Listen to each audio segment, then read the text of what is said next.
Hello സാറേ, കഴിഞ്ഞ pension revision അല്ല പേ റിവിഷൻ എന്നിവയോടൊപ്പമായിട്ട് ഒരു ഉത്തരവ് കൂടി ഇറങ്ങിയായിരുന്നു. കുറച്ച് DA കൊടുക്കാനുണ്ടായിരുന്നു.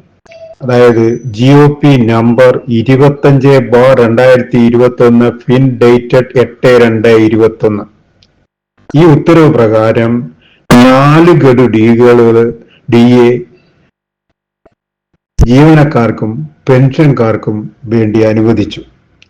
അത് 1/19 മുതൽ പ്രാബല്യത്തിലാണ്. ആ 1/1/2019 മുതൽ 28/2/21 വരെയുള്ള അതിന്റെ അരിയർ ജീവനക്കാർക്ക്, നിലവിലുള്ള സർവീസിലുള്ള PF ഒക്കെ ഉള്ള ജീവനക്കാർക്ക് അവരുടെ PF-ന്റെ അക്കൗണ്ടിലേക്ക് മാർച്ച് 31 തന്നെ ക്രെഡിറ്റ് ചെയ്യാൻ വേണ്ടി പറഞ്ഞിട്ടുണ്ട്. എന്നാൽ 28/2/2021 അതിനു മുമ്പും റിട്ടയർ ചെയ്തവർക്ക് ആ 4 ഗഡു DAയുടെ അരിയർ, പഴയ ഓൾഡ് പെൻഷന്റെ ബേസിക് അനുസരിച്ച് ഉള്ള അരിയർ ഏപ്രിൽ 23,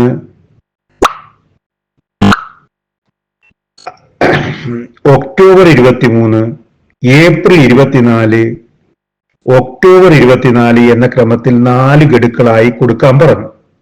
ഇതോടൊപ്പം തന്നെ ശമ്പള പരിഷ്കരണം, പെൻഷൻ പരിഷ്കരണം ഉത്തരവും ഇറങ്ങി. ആ ഉത്തരവ് number GOP number 27/2021 fin dated 10/2/21 മറ്റേത് 8/2/21 ഇറങ്ങി, ഇത് 10/2/21 ഇറങ്ങി. അതിനകത്തെ അരിയർ 1/7/2019 മുതൽ 28/2/19 വരെയുള്ള അരിയർ ജീവനക്കാരെ സംബന്ധിച്ചിടത്തോളം 4 ഗഡുക്കളായിട്ട് 25%, ബാക്കി 25% എന്ന് 4 ഗഡുക്കളായിട്ട് അവരുടെ PF-ൽ കൊടുക്കാൻ പറഞ്ഞു. മിക്ക ജീവനക്കാരുടെയും 2 ഗഡുവേ കൊടുത്തിട്ടുള്ളൂ, ബാക്കി 2 ഗഡു കൊടുക്കാനുണ്ട്. എന്നാൽ പെൻഷൻകാരുടെ ആ 4 ഗഡുക്കളും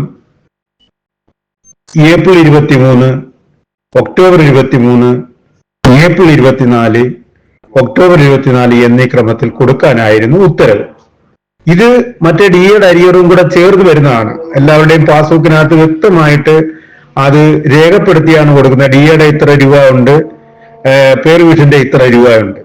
പക്ഷേ ആദ്യ 2 തവണ ഏപ്രിൽ 23 ഒക്ടോബർ 23 സർക്കാർ ഈ പെൻഷൻകാരുടെ അത് കൊടുത്തു. എന്നാൽ പിന്നെ അത് കൃത്യമായി 4/24 10/24 കൊടുത്തില്ല. പിന്നെ പ്രശ്നമൊക്കെ ആയി. അവര് 2 പ്രാവശ്യമായിട്ട് കൊടുത്തപ്പോഴേ ഈ DAയുടെ വിഹിതം കൊടുത്തില്ല. DA 4 ഗഡുക്കളായിട്ട് കൊടുക്കാന്ന് പറഞ്ഞാലത്തെ ആ DAയുടെ 2 വിഹിതങ്ങൾ കൊടുത്തില്ല. അതാണ് ഇന്നലെ ഫിനാൻസ് മിനിസ്റ്റർ പറഞ്ഞത് പെൻഷൻകാർക്കെല്ലാം കൊടുത്തു. എന്നാൽ 28/2/21 മുമ്പ് ശേഷം റിട്ടയർ ചെയ്ത എല്ലാ ജീവനക്കാർക്കും കൊടുത്തു. സർവീസിലുള്ള ജീവനക്കാർക്കും ആ DAയുടെ അരിയർ എല്ലാം കൊടുത്തു. പേ റിവിഷന്റെ അരിയറേ ചിലർക്ക് കിട്ടാനുള്ളതുള്ളൂ. പേ റിവിഷന്റെ അരിയർ, അതാ പെൻഷൻ അരിയർ, ഈ 28/2/2021 മുമ്പ് റിട്ടയർ ചെയ്ത എല്ലാവർക്കും കൊടുത്തു. എങ്കിലും അവരുടെ GOP 25 പ്രകാരമുള്ള 4 ഗഡു DAയുടെ അരിയറായിട്ടുള്ള 2 ഗഡുക്കള് ഇതുവരെയും കൊടുത്തില്ല. പക്ഷേ ബാലഗോപാലൻ അത് കൊടുത്തു എന്നാണ് പറയുന്നത്. മന്ത്രിയുടെ ശ്രദ്ധയിലേക്ക് ഈ വസ്തുത വ്യക്തമാണ്. ആകെ ഈ 25/2021 DA അരിയേഴ്സ് കൊടുക്കാനുള്ള ആകെ സർവീസിലുള്ള ജീവനക്കാർക്കെല്ലാം കൊടുത്തു. 21 ശേഷം റിട്ടയർ ചെയ്തവർക്കും കൊടുത്തു.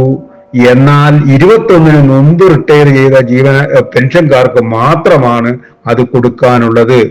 ആ ഒരു വസ്തുത മിനിസ്റ്റർ കഴിഞ്ഞ ആ പത്രസമ്മേളനത്തിൽ പറഞ്ഞത് തെറ്റാണ്. അവർക്ക് 2 ഗഡു കൊടുക്കാനുണ്ട്. പേ റിവിഷനേക്കാൾ കൂടുതൽ പൈസയാണ് ഈ DA അരിയറായിട്ട് 2 തവണയും ഉള്ളത്. ഓരോ പേ റിവിഷന് 10% വർധനവേ ഉണ്ടായിരുന്നുള്ളൂ. DA അരിയറിൽ എന്ന് പറഞ്ഞു കഴിഞ്ഞാല് 12%-ലധികം വർധനവാണ് വന്നത്. ആ 12% വർധനവ് ഉള്ള 2 ഗഡുക്കളാണ് അവർക്ക് കിട്ടാനുള്ളത്. എന്നിട്ടത് കൊടുത്തു എന്നാണ് ഫിനാൻസ് മിനിസ്റ്റർ പറഞ്ഞിരിക്കുന്നത്.